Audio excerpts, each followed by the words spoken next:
الله وملائكته يصلون على النبي يا أيها الذين آمنوا صلوا عليه وسلموا تسليما اللهم صل على سيدنا محمد وعلى آل سيدنا محمد كما صليت على سيدنا إبراهيم وعلى آل سيدنا إبراهيم في العالمين إنك حميد مجيد اللهم بارك على سيدنا محمد وعلى آل سيدنا محمد كما باركت على سيدنا إبراهيم وعلى آل سيدنا إبراهيم في العالمين إنك حميد مجيد اللهم صل على سيدنا محمد وعلى آل سيدنا محمد كما سلمت على سيدنا إبراهيم وعلى آل سيدنا إبراهيم في العالمين إنك حميد مجيد الله سبحانه وتعالى قبسط وتلنا شقا محمد سنلال مقتوى الرسول بغنبر بس محمد مصطفى صلى الله عليه وسلم قبسط وتلنا شقا صلى الله عليه وسلم الرسول أنا أردنا أن بشر صحابة لك الله تعالى نبيه رزاق الرسول الله أردنا يا رب السلام لمشياشين كلام الله تعالى كما يقولك هذه بشر مسلمان بندرك الله تعالى يردك لسن الله تعالى زمن رسوله بغنبر بس محمد مصطفى صلى الله عليه وسلم وشابزقا bir bizga salam so'zlarini iletdi. Shu salam so'zlarida Alloh subhanahu va taolaning rasuli buyurdi bizga bu salamni tarafga va hammalar bizga vaqt birlar bizga Alloh subhanahu va taolo salomatlik, tinchlik nasib aylasin. Rahmatining muborakatini tashlamasin. Dunyo turmushimizda, oxirat turmushimizda jannat aylasin. Dunyo turmushimizda, oxirat turmushimizda cehennem varlıklarının hovuz katarlardan bela kızlardan Rabbim uzemenden saklasın.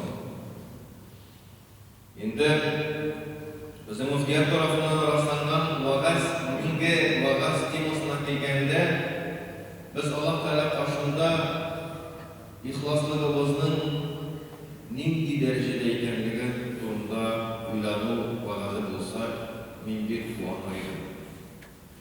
İhlaslık degen söz İhlaslık degen söz, ol boşsuz tügül.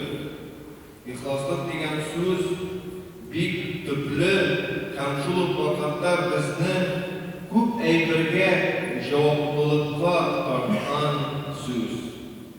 İhlaslık degen sözün tamrı Arap dilinden alıngan halusa degen fiilden, halusa degen fiilden alıngan. Bu sözünü biz Arap dilinde kullanılsa birerisi işitmede kalacağız. Bu sözünü tübü tamır bilen kullanılsa, tamır manasında kullanılsa birerisi işitmede kalacağız. Şuna göre sizin fikirlerinizde şu fiilin manasına, şu sözün manasına gidersiniz diler. Kul aranır diyen söz. Kul aranır.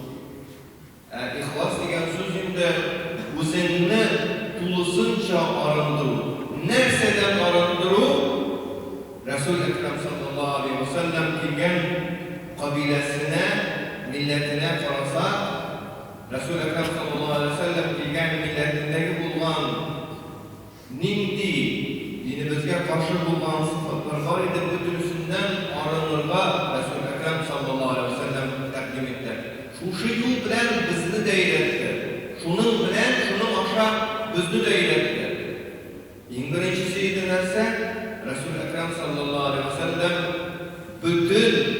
bütün kumul türleri olan putperestlerden arınını ilan etti. Putperestlerden arınını ilan etti.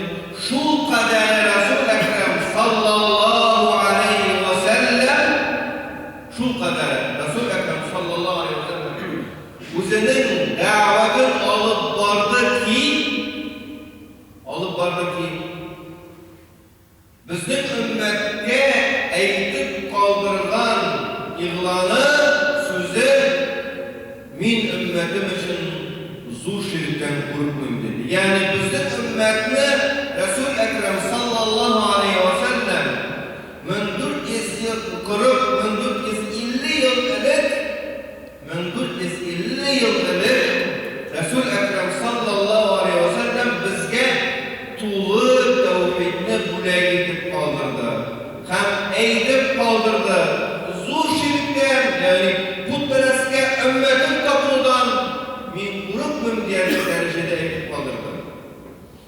elhamdülillah bizning ümmetimiz ul kemçilikten, ul gıbedetten kork. Lakin Resulullah bulmaz idi o. Peygamberimiz peygamber bulmaz idi o. Eğer de bizge isetü de bile getip kaldırmasa. Neseden saf bulurga ekenligini de isetip kaldırmasa. Resul-i Ekrem sallallahu aleyhi ve sellem isetken eybir bul kiskine şerikti batagan eybir buldu sahriya. Şundan Resul-i Ekrem sallallahu aleyhi ve sellem bizge o'zimizga saqlanırga to'g'ri kelajagini e'lon etib qoldirdi. Bizga o'zimizga saqlanırga to'g'ri kelajagini e'lon etib qoldirdi. Lekin riyo degan emas. Ko'rsatib ishlaw, boshqa kishilarni g'ajablantirir uchun, boshqa kishilarni shoq qotirish uchun biror ish ishlaw, keng ma'nosida biror ishni boshqa kishining shoq qotirish uchun ishlaw bo'ladi. İskitsin için, g'ajablansin uchun ishlaw bo'ladi. Bu til ma'nosida, lug'aviy ma'nosida shunday. Lekin shar'iy ma'nosida bu aybir ibodatlarga yana qo'yiladi. Albatta kishi motor kiyimin sotib olganda, agarda uning ko'nglida hatto shunday fikr kelsa-da, mana men motor kiyim oldim deb quvonsa da, bu alladhi ibodatdir motor kiyim. Motor kiyim asıl ibadet ameldir. Amine 2 rekat namazın benim namazımdan çok baksınlar elini kısa. Buraya Allah'ın. Urazasın tutkanda Resul-i Ekrem sallallahu aleyhi ve sellem'in ümmeti burayı getirip tutsa.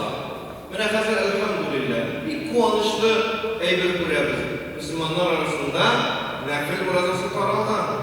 Lakin nafil urazası tutucu kişi urazı tutmayan kişiler arasında ister artıkta otursa onun urazı tutkanı kurine. Onun urazı tutkanı ise kurine. Demeklerse o vasvese aslında kişi. Krimet, memimet vasvese aslında kişi. Onlardan soracaklar. Ne kaçamışsın? Olay diyecek. Gün oranı gelecek. Urazı ektiği bilen verse beyazı kişi. Şu an buraya urazı tutkan kişi o'zining urazasın Allah Teala'ga topshirganchiga qadar eng iyasi Allah Teala'ga topshirganchiga qadar tutsin. Bu shakasi uroza ekan. Nafil uroza ekan. İster ortunda aşağı kutular ekan, ana anda ister orta kutular ekan. Bu kunni misol uchun siz qo'noqqa chaqirilgan ekan. Urozaga kirmasga xayrliroq desen o kişiler başında o kişilerge senin başında bir nedir gayb halinde bulasın. Onlar özleri senin başında gayblidir hissedecekler. Bu rozakta abzan kunakka çakırdır. Kunakka çakırda oturup bir şey adamı oturtkadan aşamayın. Ama sonra aşlı bir biberimizdir. Öne şuldu gerekmegen sözler, gerekmegen vasvaselerden umutlular. Yani bu riya. Yani buna karşı ihlaslık gerek.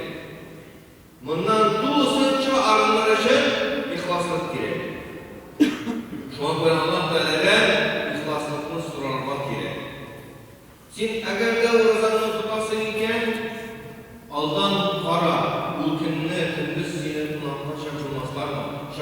Şakıra olsalar niçin sen Allah'a cevap veresin? Allah bunu da kimsitmezken gerek. Ne desen tunakla şakır oluşu kişiye baru, gıybede olsan Allah. Yani farzın mutlak olsan Allah. Eğer de kişi tunakla şakır bularken onda barığa değiş bu. Onun üstüne yekte ne olur?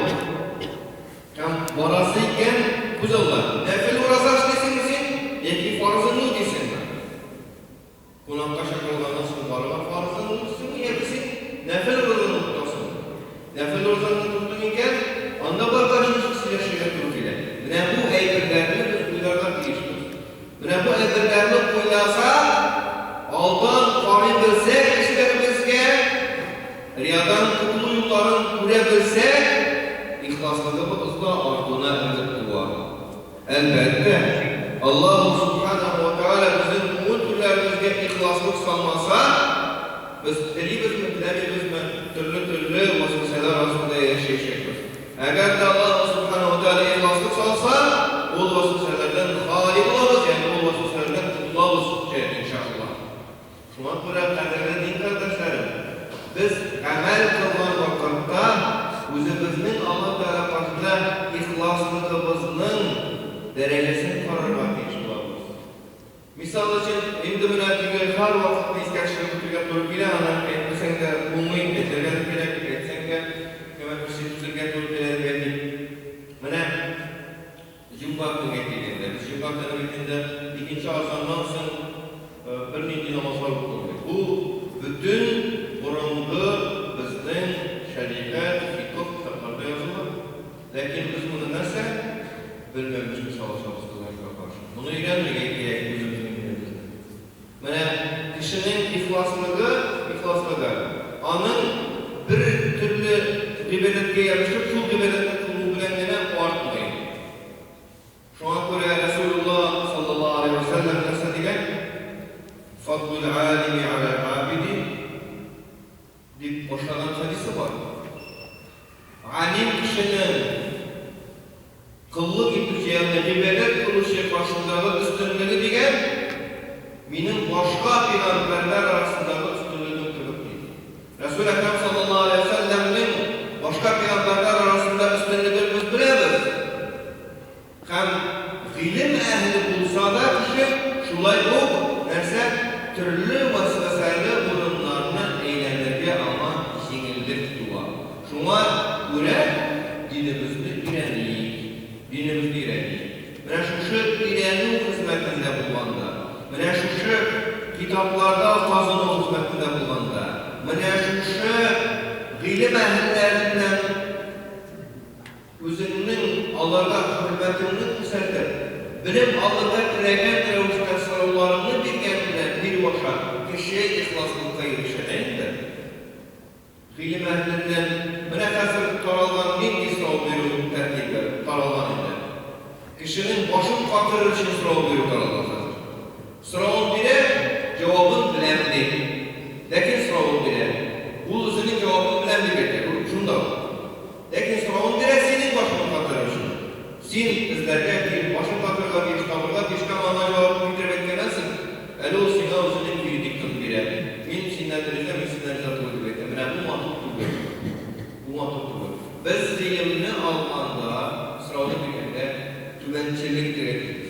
Allah Teala karşısında hem şu din ilimin alınan kişiden biz dersten de ilim alacak dilegen işaretlerine sırav verileceğiz. Bilirge dilegen işaretlerine sırav verileceğiz. Şimdi bilgen başımız bilen sırav verileceğiz. Biz ne sabahımız indi?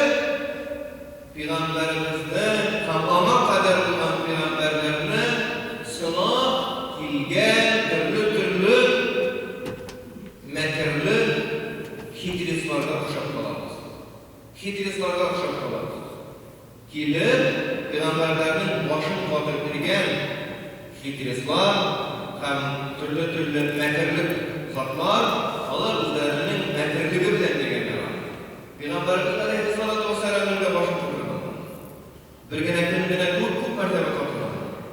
Lakin bu sıfatını Allah subhanahu wa ta'ala Kur'an-ı bizge nese kirki, bizge haber ettiği Şuna göre bizge özümüzün dinimizni ilerlemekte, özümüzün ihlaslılığımız arttığında faydalı gerek. Bir eylemek ne eylemekem de şunun bilen vazifini tamamladım. Kubisi dinge baskandan sonra ihlaslığı doğanır. Onun ihlaslığı şu kadarıyla bular. Çikindik bile bular. Lakin o zul kurene. Onun ihlaslığı çikindik bular.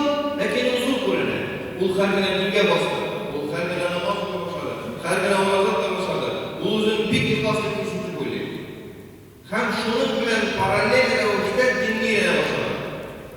Lakin ihlaslığı üstürmedi. Gılımı arttı, ihlaslığı usmadı. Gılımı arttı, ihlaslığı usmadı. Gılımı arttı, ihlaslığı usmadı. Anlasın nerse demekte bu kişi? Min dinni bilgen kişi, ihlaslığı zor idi. Emine dinni bilgenlerisi. Bir gerekte din tutan kişilerin kimçiliklerin bilgenlensin. Allah'ın haklarının korab bilgenlensin. İhlaslığın ezeyli değil. Dostum. Senin ihlaslığın ezeymedi. Senin ihlaslığın o zorunda kaldı. Bilimin arttı. Kişilerini kurdun. Müslümanların kimçiliklerini kurdun. Mağlumatın arttı. İhlaslığın şunu oraya kaldı. Niye? Sen anın üstünde işlemedin. Anın üstünde işlemlerseler, milli instrumentaliler Allah'lara bir gömüle gitti. İn birinci Resul-i Ekrem sallallahu aleyhi ve sellem bizge kusatı kalınan instrumentali estağfirullah neydirge. Bu bitirir. Resulümüz bir kulağının üstüne yazılmasa da 100 mertebe anlam artarak, başka hadiste 70 amanla artarak, 80 amanla artarak, yani 100'den artık mertebe gününe estağfirullah diye. Resul-i Ekrem etken biz etmiyoruz. İhlaslı baklı oturuyuz, lekin Resul-i Ekrem etken biz etmiyoruz. İhlaslı baklı oturuyuz. Koyan ihlaslı baksın, eğer de Resul-i Ekrem sallallahu aleyhi ve sellem işlegenini de in elementar bir belirti de kılmıyoruz iken. Misal için. İkinci instrumentari taharetli bulurlar. Taharet alırlar duruşu. Vasvasa girdiyken çok var taharet var. Gısıl yoldayken şunda gısıl alırlar var. Gısılın var iken üstüne gısıl al. Buna hızlı yumadın. Allah acemlere bir yani. Bu gıybetler, bu zimir gıybetler, bu pak gıybetler, bu bizden tenebizge de canımızda da fayda getirecek gıybetler. Namazını oku, ilk birinci farzlarını oku, onların nefillerini farar. Gerisini çekmiyor. Nefil namazı okuyup değil, farz namazını kaldırıp desen, eşin kırpayı. Nefil namazları oku, teheccüd getirip gittiğinde namazının farzını kaldırırken senin teheccüdünün değersi neyse nol. Teheccüd getiriştin diyor. Teheccüd bir farz değil. Bitenge namaz farz. Bitenge namazın 2 rekat farzının derecesine ömür boyu kılınan nefil namazları giriş alıyor. Ömür boyu kişi nefil namazı olsa da bitenge namazın 2 rekat farzının derecesine olmuyor. Sen bu Allah'ın buyruğu. Resulullah sallallahu aleyhi ve sellem tarafından müsakit kılınan 2 rekat farz. Şu an böyle farz namazların, Allah'ın sünnetleri, her bir namazın sünneti var, farz namazın sünneti var. Sünnen-ı ravatib gibi adılar. Allah'ını korumak gerek. Onlara nefil namaz var. Ramazan ayındaki kurazadan dış nefil kurazalardaki bu nefil kurazalarında bir katı irtibar ve karar gerek. Teheccüd namazının kısmıyken en kıymetlisi senin yaş ahzun değil. Teheccüd namazının en kıymetlisi kişi görmegende okumanı, kişi yıkmaganda okumanı. Takva sahabeler, dereceler, mertebeler var. Sahabeler dereceli mertebeler var. Nişin okumanı teheccüd namazından durganda hatta lampını da kabul kılınmalar. Lampını da kabul. Allah'ın bizlerinin yastıklarından yarak tugul taharet alu esbabları bulan. Tavu şıvan için ona taharet aldıran bulanlar durup yastıklarından teheccüd namazlarını okup yapaturan bulanlar itengi namazda durganlarına bütün ehillerini de yapaturan bulanlar. Ne deseniz itengi namaz farız Allah'ın buyruğudur ama uyutmak gerek. İtengi namazdan tutandan sonra bereket yine. Şu bereket ne olurlar gerek? Şu bereket uyavur avuşta olurlar gerek. Ben şunu söyleyeyim. Bunlar bütünüzü eğer de senin bu şekilde fizuhu kişiliyken, senin tenin kuvvetliyken, bizden işçilerdik kişi gelirse farzlarla mütesek yer oluyor.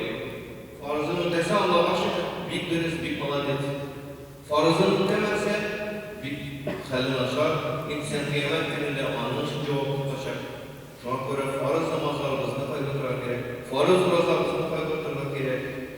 Hem Allah Teala karşında helal yoldan bütün kesitlerine riza olmak gerek. Allah Subhanahu Teala bizge rizkini verip koyar. Lakin biz her bir kesitke yok deyip varsa Allah Teala bizge kıyamet gününde edecek bir sen bilirsin olmadı diyecek. Men sana berdim, sen 100 yıldan diyecek. Men sana berdim, sen burun tutardın diyecek. Vel-iyadu billah, Allah Teala bu halatdan uzak olsun. Şuna göre Allah Teala bilgen rızık arga, Allah Teala bilgen amellerge, işlerge yapışırge gerek. Halal eken yapış, işle, hizmetten kıl. El-Kasibu Habibullah kendini unutma. Kasib etücü Allah'ın dostu, Allah'ın yaratkan bendesi kendini unutma. Bu senin bəxtin iken Allah yaşır. Hamilde derse, şulay bu kişilerle kasib edeyken Allah Teala elbette zekat tölev, haç kılıp işlerini açır. Bunlar bütünüsü farzlar. Bunlar bütünüsü farzlar. Allah'ın mütegeninden sındığına biz derse, tunuşkına Allah Teala başına kaydı durda uyana Allah'ız. Bunlar muhtemelen halinderiz. Allah Teala başında en əzütlerken hazırlı bedir zekat. Zekat bir olduğunda, baylarına oldu. Yok, ol gıybede. Hem sen bizni dünyada halal yoldan kasıb etirgen, ettere tırın gıybede. Bizni halal yoldan kasıb etirgen, ettere tırın gıybede.